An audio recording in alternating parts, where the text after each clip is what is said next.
उसके लिए कई सारे काउंटर्स पर फोकस रहेगा, खास तौर से भारत डायनामिक्स बताया जा रहा है इनको नया ऑर्डर विन मिलेगा। साथ ही साथ कुछ शिपयार्ड कंपनीज पर भी आपको फोकस रखना चाहिए। न्यूज़ फ्लो के लिहाज से भी देखें तो यहाँ पर BEL को नए ऑर्डर विन्स मिलते हुए नजर आए हैं।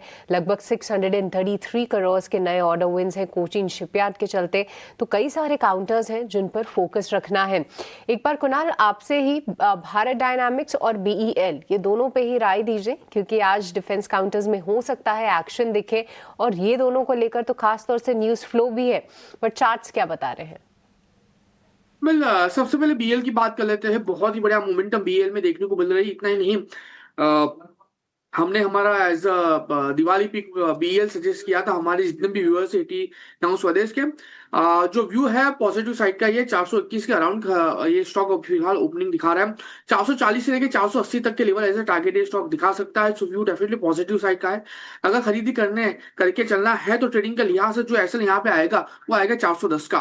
नाउ बीडीएल की बात करें, भारत डायनेमिक्स की बात करें, तो बीडीएल में भी जो मोमेंटम फिलहाल है वो पॉजिटिव साइड की देखने को मिल सकती है।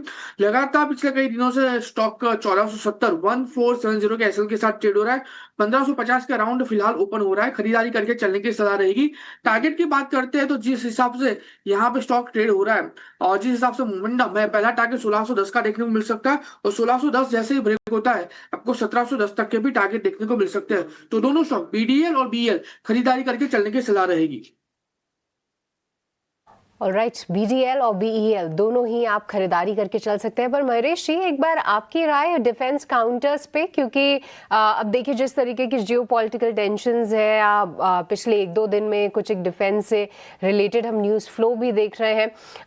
कैसे देख रहे हैं आप डिफेंस काउंटर्स को? क्या यहाँ पर एक ट्रिगर बन सकता है कि शॉर्ट टू मीडियम टर्म एक बार फिर से एक्साइटमेंट दिखे आपको डिफेंस काउंटर्स में, और आपकी कोई पसंदीदा पिक?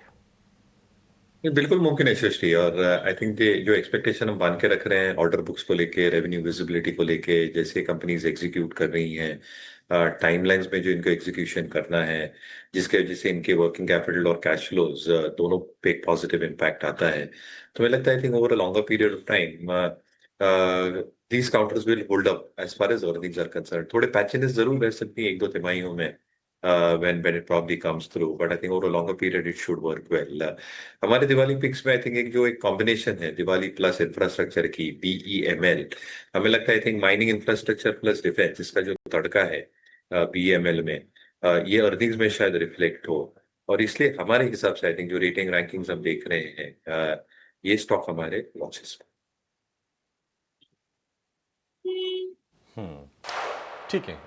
BEML 4420 का भाव, बढ़िया स्टॉक है। थोड़ी छोटी कंपनी जरूर है, 15-18 हज़ार करोड़ रुपए के आसपास का मार्केट कैप होगा, लेकिन डाइवर्सिफाइड है इनका बिजनेस निश्चित तौर पर। निफ्टी के लेवल्स सेटल हो गए हैं और जो गिफ्ट निफ्टी जो इंडिकेट कर रहा था उसके हिसाब से तो थोड़ी देख के आप थोड़े निराश भी हो सकते हैं, लेकिन खुश भी हो सकते हैं कि नहीं अच्छा ठीक है, कम गैप के साथ खुले तो मौके फिर ज़्यादा बनेंगे बाजार में।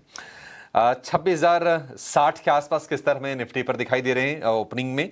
और निफ्टी बैंक की बात करें तो 300 अंकों की तेजी होगी, 58,300 के ऊपर निफ्टी